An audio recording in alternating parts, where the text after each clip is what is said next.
जो कर्ज पुराना उसे चुकाना है।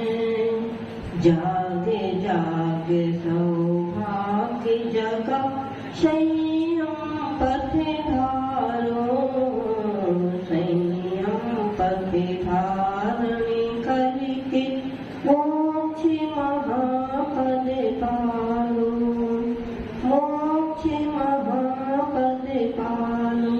बोलो 1000 देवाल देव श्री आदिनाथ भगवान की, अंतिम शासन नायक भगवान श्री महावीर स्वामी की, गुरु राम गुरु आचार्य भगवान श्री आदि सागर महावीर कीर्ति विमल सागर सम्मति सागर बराग सागर विशुद्ध सागर जी महामुनि राज की।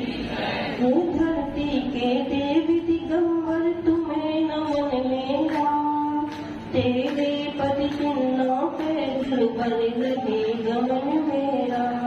भारत की चैतन्य धरोहर जिन माता धारी, महावीर की महाविरासत प्राणों से तारी।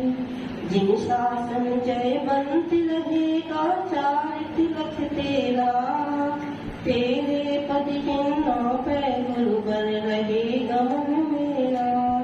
गुरु प्रभु आचार्य भगवान मम संयम आचार्य भगवान श्री सुंदर सागर जी महाराज की, मम संयम आचार्य भगवान श्री विभव सागर जी महाराज की, द्वादशांग गिरवाणी माता की, अनंत सिद्ध परमेश्वरी भगवान की। मंच पर आसीन आचार्य भगवंतों के चरणों में नमोस्तु, सभी मुनिराजों के चरणों में नमोस्तु। आरती माता जी को वंदन।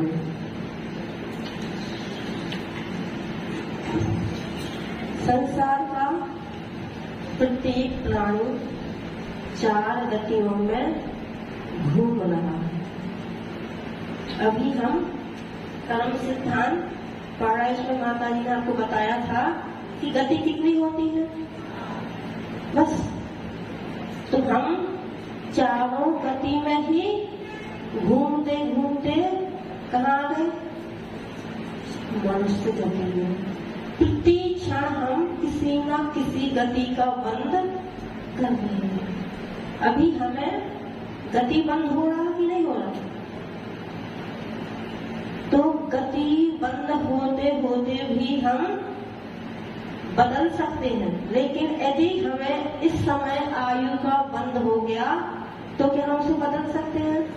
तो जितना खतरनाक गति बंद नहीं है उतना खतरनाक आयु बंद। यदि एक बार हमें किसी भी आयु का बंद हो गया तो वहां हमें जाना ही। अभी भी हमें गति का बंद हो रहा, लेकिन हमें ये जरूरी नहीं है कि उस गति में जाए। तो जब हम गति बंद प्रति क्षण कर रहे हैं, लेकिन यह जरूरी नहीं है कि उस गति में हमें जाना ही पड़े। इस भोग के अगले भोग में कभी न कभी तो हम उस गति में जाएंगे, लेकिन ये निश्चित नहीं है कि अभी मान लो हमें नरक गति का बंद हो रहा या देव गति का बंद हो रहा है या मनुष्य गति का बंद हो रहा है या त्रेत गति का बंद हो रहा है, तो हम इस बंद के अनुसार अभी हम नरक अगली पर्याय में नरक में ही जाए। लेकिन यदि हमें अभी नरक आयु, मनुष्य आयु या देव आयु या त्रेत आयु का बंद हो, उस आयु में हमें जाना ही पड़ेगा। तो हमारे पास गति भी 4 है और आयु भी 4, लेकिन आयु कितनी है हमारे पास? बिल्कुल कम मात्रा में। आयु को देखें और हम कर्मों को देखें तो कर्मों का पल्ला तो बहुत भारी है और आयु उसके सामने कितनी है? 0 की बराबर। तो जब पास आयु कम है और कर्म अधिक है, तो हमें क्या करना चाहिए? आयु अधिक है, कम है और कर्म अधिक है, तो हमें क्या करना चाहिए कि हमारी आयु से भी कम कर्म हो जाए? इसके लिए हमें क्या करना होगा? कैसे हम कर्मों को कम करें? तो कर्मों को कम करने का मात्र एक ही उपाय है, अपनी प्रसिद्धि को बढ़ाना, भगवान की भक्ति करना, देव शास्त्र गुरु की भक्ति। इसके अलावा हमारे कर्म कम नहीं हो सकते। लेकिन हम क्या, सुबह जब प्रातः होती है और बिस्तर छोड़ते हैं, तब से लेकर के जब तक रात्रि नहीं होती हो हम बिस्तर पे नहीं जाते हैं, तो कितने कर्मों की निजरा के लिए पुरुषार्थ करते हैं। क्या हमने कभी यह विचार किया कि जैसे ही प्रातः होती है तब से लेकर के रात्रि सोने के पहले पहले तक हम कब कब कर्मों की निजरा के लिए उपाय करते हैं? हम चाहते तो हैं कि हमें सुख मिले, हमें उत्तम सामग्री मिले, हमें अच्छी अच्छी वस्तु मिले, लेकिन हम क्या पुरुषार्थ करते हैं उसके लिए? जब तक हम पुरुषार्थ नहीं करेंगे तब तक हमारे कर्म क्षय होने वाले नहीं। यदि हम कहें कि जो कर्म जो होना है वह तो होना ही है, तो फिर हम क्यों पुरुषार्थ करें? जो होना है वह तो होना ही है, तो फिर हम क्यों पुरुषार्थ करें? क्या आवश्यकता है हमें भगवान की भक्ति करने की? क्या आवश्यकता है अपनी विशुद्धि को बढ़ाने की? जो होना है वह तो होना ही है। ऐसा क्या निश्चित है? तो जो होना है वह होना ही, यह निश्चित नहीं है। हम अपने पुरुषार्थ के द्वारा उसको कम कर सकते हैं। जब हम पुरुषार्थ के द्वारा कर्मों को ढीला कर सकते हैं, तो फिर हम क्यों पुरुषार्थ नहीं करते? कभी हमने यह सोचा ही नहीं कि जब हमारे पास कितने कर्म है? 8 कर्म तो है, तो कितने रूप संख्या बनते हैं कर्म में? तो हम जो 8 कर्म है वह अनंत संख्या में हमें बंध को प्राप्त होते। जब अनंत कर्मों का हम बंध करते हैं और पुरुषार्थ जरा सा भी नहीं करते हैं, तो वे कर्म कैसे ढीले होंगे? और जब वे कर्म ढीले नहीं होंगे तो फिर हमें इन चतुर्गति में ही भ्रमण करना होगा।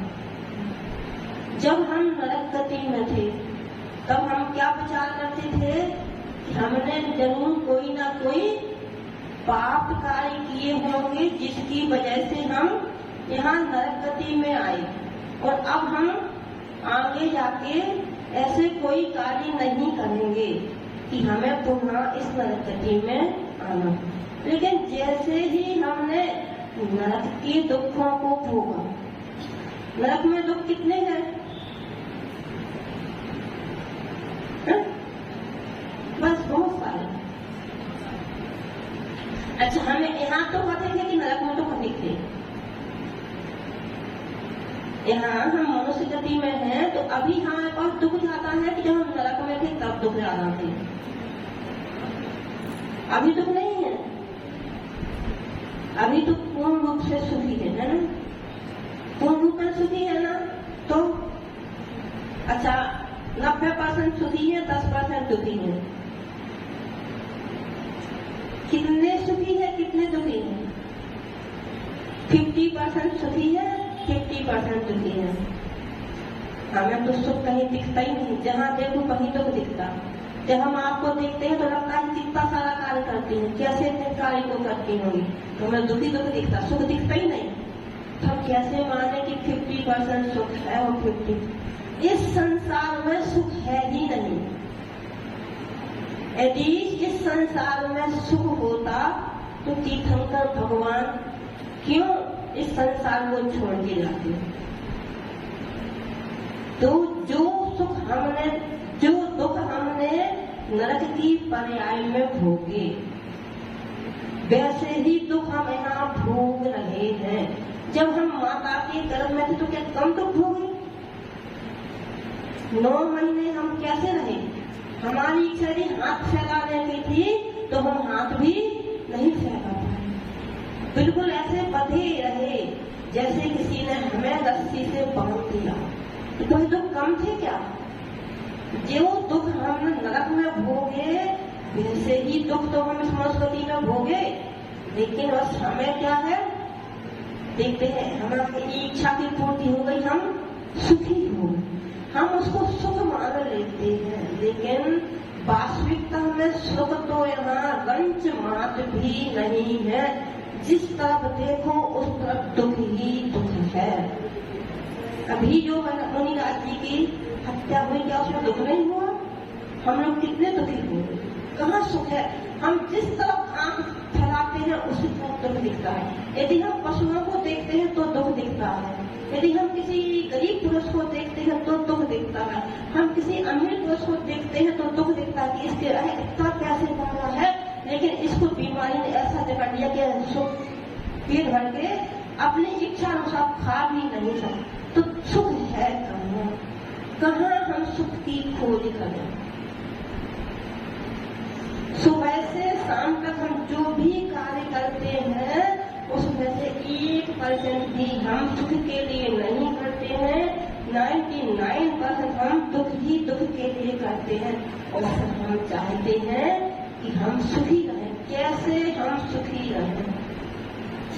हमें बस यही विचार करना है कि हम सुखी कैसे रहें। मात्र भगवान की भक्ति ही हमें सुख प्रदान कर सकती है। हमारी विशुद्धि ही हमें सुख प्रदान कर सकती है। सुख और दुख एक ही वस्तु में है। सुख और दुख एक ही तराजू के 2 पल्ले हैं। यदि हम किसी वस्तु को देखते हैं और उसमें हमें अच्छाई नजर आती है तो हमें सुख दिखाई देता है, और उसी वस्तु में यदि हमें अच्छाई नजर नहीं आती है तो दुख दिखाई देता है। जो रसगुल्ला है वह किसी के लिए सुखकारी है तो किसी को दुखदायी भी है। जब हम रसगुल्ला खाते हैं यदि हमें शुगर की बीमारी है तो वो हमारे लिए कैसा है? यदि हमने खा भी लिया तो क्या सुख देगा? नहीं देगा। और जिसको जो व्यक्ति शुगर का बीमार नहीं है लेकिन उसके पास रसगुल्ला ही नहीं है तो खाएगा कैसे? तो भी वह उसको दुख देगा। कोई भी वस्तु हमें सुख और दुख नहीं देती है, हमारे ही भाव हमें सुख और दुख प्रदान करते हैं। हम जिस वस्तु को जिस नजरिए से देखते हैं वह हमें वैसे ही दिख जाती है। यदि हम भगवान को देखते हैं कि कोई भगवान का अभिषेक कर रहा है तो वह हमें अच्छा लगता है, और जो व्यक्ति अभिषेक नहीं करता है वह कहता है कैसी महिलाएं एक भगवान का अभिषेक कर रही है, तो वो हमको दुखदायी हो। तो किसी भी वस्तु को हम देख लें, किसी भी वस्तु को हम ले लें तो वह हमें सुख और दुख प्रदान करने में ही बनती है। बस हमें अपने नजरिए को बदल, जैसा हमारा नजरिया होगा वस्तु हमें वैसे ही दिखेगी। तो हम सभी अपने नजरिए को बदलें, अपनी विशुद्धि को बढ़ाएं और सम्यक दर्शन को प्राप्त करके मोक्ष को प्राप्त करें। गुरु ब्रह्म आचार्य भगवान श्री सुंदर सागर जी महाराज की